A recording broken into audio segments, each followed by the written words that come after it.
السلام علیکم ورحمۃ اللہ وبرکاتہ۔ ناظرین، آج ہم آپ کے لیے ایک نیا واقعہ لے کر حاضر ہوئے ہیں جو کہ بہت ہی خوبصورت واقعہ ہے۔ یہ واقعہ نیک اولاد حضرت عمر بن عبدالعزیز ایک بہت کامیاب باپ تھے۔ ان کے 11 بیٹے تھے۔ ان کی زندگی بہت غریب تھی کہ بچوں کی ضرورت بھی پوری نہیں ہو سکتی تھی، یہاں تک کہ ان کے بچوں کو کھانے پینے کی چیزیں پوری نہیں ملتی تھی۔ ایک مرتبہ انہوں نے اپنی بیٹی کو بلایا مگر اس کے آنے میں دیر لگی۔ عمر بن عبدالعزیز نے دوسری بار بلند آواز سے بلایا، بیٹی کی بجائے ان کی بیوی آ گئی۔ آپ نے پوچھا، بیٹی کیوں نہیں آ رہی؟ بیوی نے جواب دیا، بیٹی جو کپڑے پہنے ہوئے تھی وہ پھٹ گئے ہیں، اب وہ ساتھ والے کمرے میں کپڑے سی رہی ہے۔ یہ وقت کا خلیفہ ہے جس کی بیٹی کے پاس بدن کے کپڑوں کے علاوہ کوئی اور کپڑے نہیں ہے۔ خلیفہ وقت کی اتنی غربت والی زندگی تھی مگر انہوں نے بچوں کو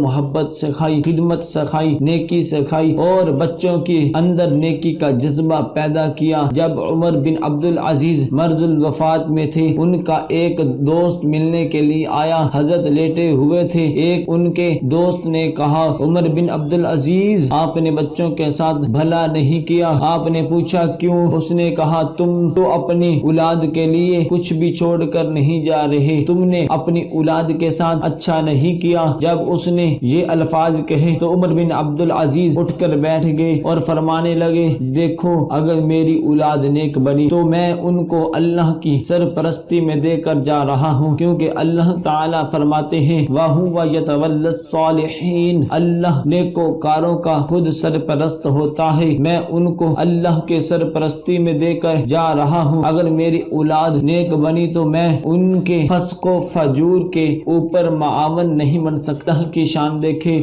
عمر بن عبدالعزیز کے بعد جو بادشاہ اس کو صوبے سنبھالنے کے لیے گورنروں کی ضرورت تھی، اس نے لوگوں سے مشورہ کیا، مجھے عمر بن عبدالعزیز جیسا ایماندار، دیانتدار، انصاف کرنے والا اور اتنا وفا دکھانے والا بندہ چاہیے۔ لوگوں نے بادشاہ کو بتایا، تمہیں عمر بن عبدالعزیز جیسا بندہ چاہیے تو ان کا بڑا بیٹا اپنے باپ جیسا ہے، اس کو ساتھ لے لو۔ چنانچہ وقت کے بادشاہ نے عمر بن عبدالعزیز کے پہلے بیٹے کو گورنر بنا دیا۔ جب وہ گورنر بنا، اس کے باپ نے اسے محنت کرنا سکھایا تھا، رزق حلال کمانا سکھایا تھا، دیانت و امانت سکھائی تھی۔ اس نے اتنا اچھا کام کیا۔ چند دنوں کے بعد بادشاہ اس سے پوچھا، کیا تمہارا کوئی اور بھائی ہے؟ گورنر نے بتایا، میرا ایک چھوٹا بھائی بھی ہے، وہ بالکل میری نقل ہے۔ بادشاہ نے عمر بن عبدالعزیز کے اور بیٹے کو صوبے کا گورنر بنا دیا۔ جب دو گورنر بنے، انہوں نے اتنا اچھا کام کیا کہ پھر اس بادشاہ نے تیسرے بھائی کو بھی گورنر بنا دیا۔ اور ایک ایسا وقت بھی آیا کہ عمر بن عبدالعزیز کے 11 بیٹے 11 صوبوں کے